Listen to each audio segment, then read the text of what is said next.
My name's Soweto Kinch, jazz saxophonist and MC.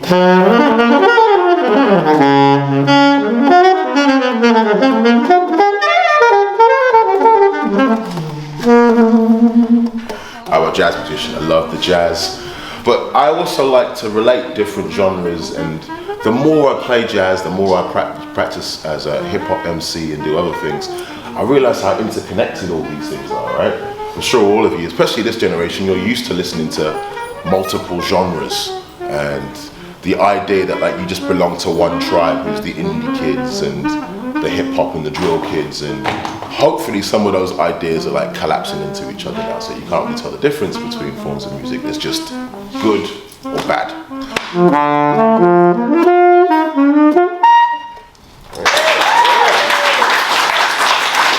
The idea of studying heritage as a specific thing, and specifically with Black British dance music, hip hop and grime, is really important. Heritage, well, that's why we're here, right? Nothing comes out of a vacuum, right? Everything has some sort of foundation and roots to it. All of our urban city centres, you know, have made a musical culture, sometimes around just that one day in which there's Nottingham Carnival or Bristol Carnival, but they've led to incredibly vibrant subcultures, and it's impossible to be somebody involved in bass music and not be influenced, even if you don't realise it yourself. Nottingham is one of the cities, much like Birmingham, with such a proud sound system culture and carnival culture, particularly with Black British music, but other forms of music too. We're reinventing the wheel every time. Music with staying power, with real longevity, I think is very much aware of its heritage and celebrates its heritage. If I make musical pronouncements, then I want them to be here in 20, 30 years' time. So the best way to do that is to connect yourself with the vein of history that's been here before. It gives your music greater gravity and hopefully greater meaning. What's really significant about it as an idea is that, I guess in an age when music is really accessible through streaming and to some extent a lot more disposable, I don't know how much time people are spending scratching beneath the surface. Stay open-minded, or there's always something to learn from those who've come before you and those who are coming after you. Yeah. All right, so like I said, this ain't no spectator sport thing. Can we move the chairs back to the edge of the room? There's so much creativity already happening and such a buzz that these young people are able to connect so soon after lockdown.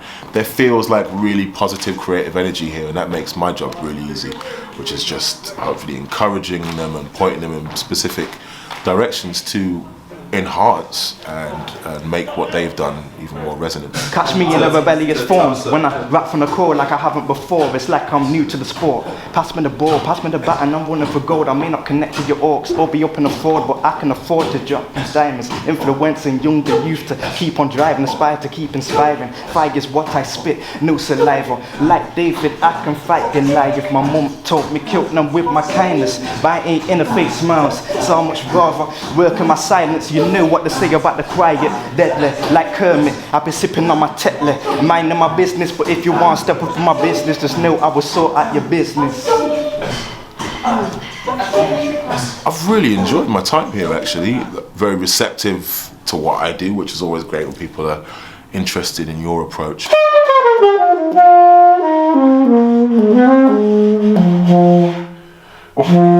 Can we start again? Sorry.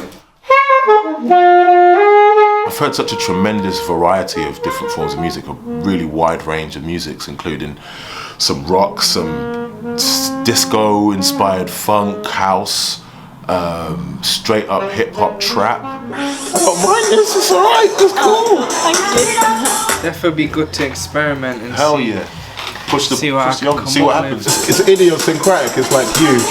It's discovering stuff, isn't it? The same way when you discover a sample on the thing you just described, or in a record shop or something.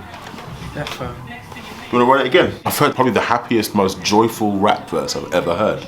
Just made me want to like skip down the street with joy. It was just brilliant and refreshing, like different. It wasn't the normal screw-face urban energy that we're being encouraged to think is the only way to make rap music, you know. And what I've tried to encourage them to do, and I've seen them already do, is to put their unique, quirky personalities into their music. There's no point someone telling me in real confidence that they might struggle with a degree of autism or a degree of just personality things that are quite, and then not putting that into their music. Like, that's the power of certainly hip hop and jazz is to turn these things that are conventionally considered weaknesses into absolute strengths, to find those things that are most distinctive about you and find a way of describing that and to bring people into your world. And that's what I'm seeing taking place here. I'm gonna get good, be a better man, as long as I keep sticking to the rest of my plan. Yeah, so that was Danny. timing, That's man. my verse. Yeah, I hear that. I hear you, bro. Yeah. Sweet. It's been a pleasure having you down there. No, man, my pleasure. It's great hearing you. Well done, people. Thanks for your These are all the future. positivity. Yeah.